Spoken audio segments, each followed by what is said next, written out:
Happy Friday! You made it to Friday. Congratulations. Every homeschool mom loves Fridays because she made it through the week. Good job. Hopefully you've gotten all those spelling tests done. The essays are handed in. You have a good rubric to grade them, and you can just enjoy the weekend.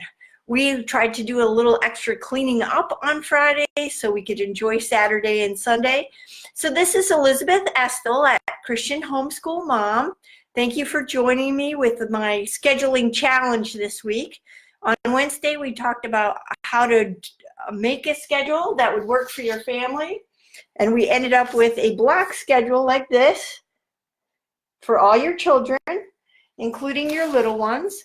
And we just talked about the routine, the plan, or the structure that you might want to have in place so you're optimizing their learning time, because especially younger children, hi, how you doing? Younger children have a very limited amount of focused time that they can use for their learning, so you want to maximize that with good transitions between your subjects so you don't have a lot of lost time. And then on yesterday we talked about interruptions, errands, and emergencies, and tried to see how we could work through those kinds of things, have a plan in place, a backpack plan, so if you have to go somewhere, the work can easily be put in a backpack. You take it with you and you go. And we're emphasizing that homeschooling is important and we're going to get it done no matter what. And just talking about what kind of learner are we looking for? How important is homeschooling for you? And if it's important, let's make the adjustments we need to get it done. So today I'm talking about how to homeschool when you have little ones and older ones, which for most families, that comes sometime. Not everybody's always in their unit studies together. There's some advanced learning going on with the older students. The young ones are still toddling around or playing. And so what do you do with those little children, the littles, while you're homeschooling? So you can either have a place like a corner in your kitchen that is the little's corner, or you can have a playpen or pack and play that's a special play place, and that works really well. And one mom, Caitlin, reminded me that it is really important to make sure you're spending time with your little ones first thing in the day, because they need that, their love tank filled up. They need that special time with you. They need all that snuggly time. They need to know they're important to you. So don't forget to spend that early time in the day with your little ones. If they sleep in a little later and you've already started school, when they wake up, they need mom time. So don't be afraid to give them mom time, because it will make the rest of the day go better. So I have a little gnome here, and I used to always say, oh, if I could only have a kitchen elf or a kitchen gnome to help do the dishes, it would help me so much. And when my mom would ever come visit, she would be my kitchen elf and wash the dishes. And I was like, oh, this is wonderful. Or Frosty the Snowman to come alive and help us with our schoolwork. But we don't have that, and usually our load is not reduced when we take on homeschooling. We still have the laundry, the cleaning, the groceries, the meal preparation. So how do you get that kitchen gnome or that Frosty the Snowman helper? And you have to raise those helpers. Those are your children. Don't be a mama martyr. Raise your children to be good helpers for you. And so when you say, okay, dad's going to be home in 15 minutes, I want all the front door chores done in 15 minutes, that your children know exactly what's on the front door chore list and they know how to do it. And one child can be running a vacuum around or picking up toys, and the other one's doing the front door chores. So when your husband walks in, it looks okay. It doesn't look like a disaster happened. Now that won't happen every day, but it's a good plan to have in place so you can keep going. So, and when you have your younger children, you're going to do something with them right at the beginning of the day. And then I really like great big reclosable bags in 1 gallon or 2 gallon sizes that you can put toys into, and then you give your young children that toy they can play with for a certain amount of time.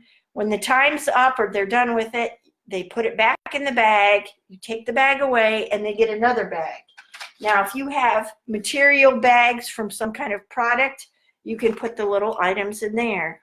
If you have the Duplo pig and the motorcycle and the ambulance, Winnie the Pooh must be sick, and the bear. What else do we have in here? Oh, the monkey got in here. Monkey's usually not here. Usually you have to earn the monkey at our house. And here's the hippo. So you can put everything in a bag, and they can play with those toys only during school time. These are special toys that are going to keep them busy while the older students are working. Now this is a silicone mitt for picking up pots and pans, but at our house it was also a puppet. You can have things like that. We have a lot of board books. Those would be good to put in a bag. Okay, you only get these board books if you're in the pack and play or in your corner playing nicely while the kids are doing schoolwork. There's certain ages where, of course, these have to be supervised, but the kids just like to put pom-poms in and out of things. You cut a little slit in the top, dump the pom-poms, and they stick them through the hole or the slit and put them back in, and dump them and put them back in, and dump them and put them back in. Different colored ones. This is a tactile toy, a scoosh ball, but it feels weird. Some kids like these, some kids don't. Old Spice jars with the lids on. They can open them up and close them and play with them. Sometimes they still smell a little bit. So that's one idea to do with your littles. And then I have seen on some other sites, you have your older children work with your little ones for some things. And that would be like if an older child can read them a book or play a little game with them or supervise them while they play with colored rice or something. Little kids like to do messy things. So just plan the mess and plan a sheet under it, a cookie sheet, a towel, whatever needs to happen so that you can manage the mess and they can still be entertained. So you're going to have to teach your littles to do this, but it is doable. And that's why I like the reclosable bags, because I used to say you had to have 200 5-minute activities every day for those kids, and that's about right. That works out to about 8 hours of activities in between running to the potty and changing diapers.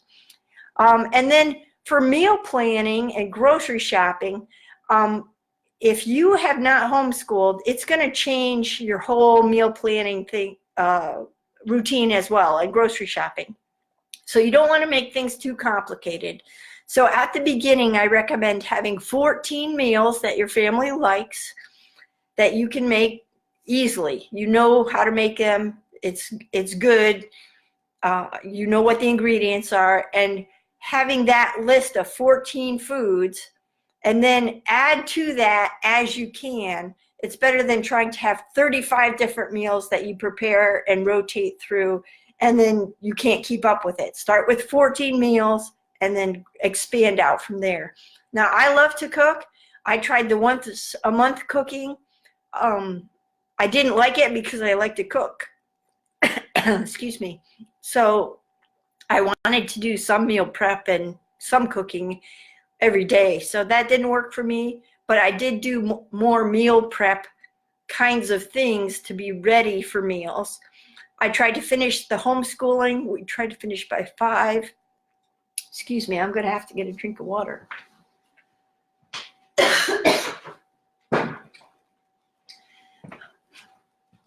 We tried to be finished by 5 o'clock so I could be in dinner preparation time so that we could have a nice meal every night, a nice hot meal. So work on that, see how you can do it. One mom said that Friday was paper plate night. One mom said that Monday through Friday was paper plate night. And then they tried to have their better dinners on Saturday and Sunday nights because they had the less pressure with the homeschooling.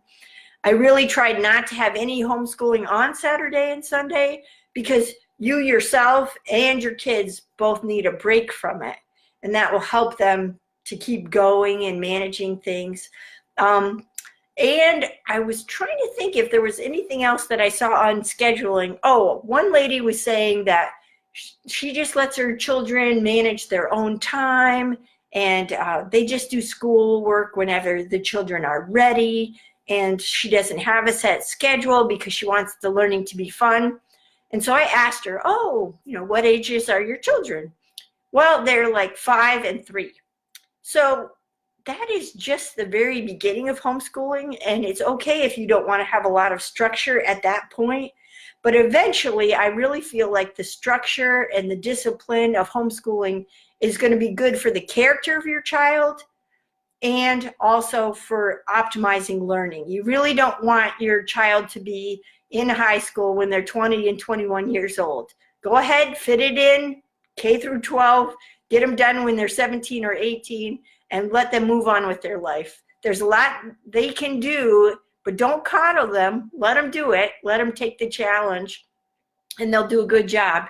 Now, we've talked Wednesday, Thursday, and Friday this week about some basic homeschool scheduling problems and things that arise. If you feel like you're a new homeschooler and you need additional support, I do offer a phone support package.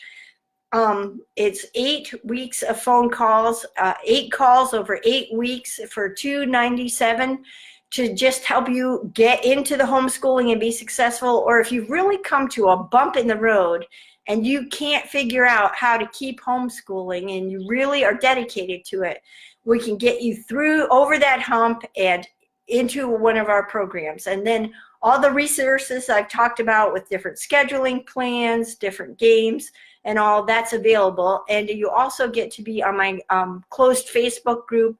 We have a good group of moms to help you get through these difficulties. I homeschooled for 22 years.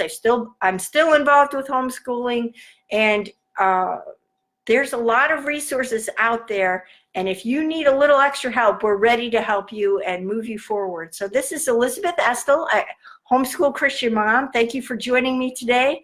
I really appreciate it very much. And for those of you who are watching the replay, thank you very much. And it would really be a help to me if any of you that have watched this could share this on your Facebook or Instagram, Twitter, or whatever social media you have to try to get the word out. There is help and support for the homeschool Christian mom out there who's having difficulties. We want to help you succeed. I certainly do. Hi, how you doing? And we want, I especially I remember feeling so overwhelmed. How do I do this? How do I manage this? What is going on? Why does my house look like this? And I want to encourage you and get you through that. So thanks for joining me, and come on over to Homeschool Christian Mom, and we'll see what we can do to help you. Thank you so much. Bye-bye.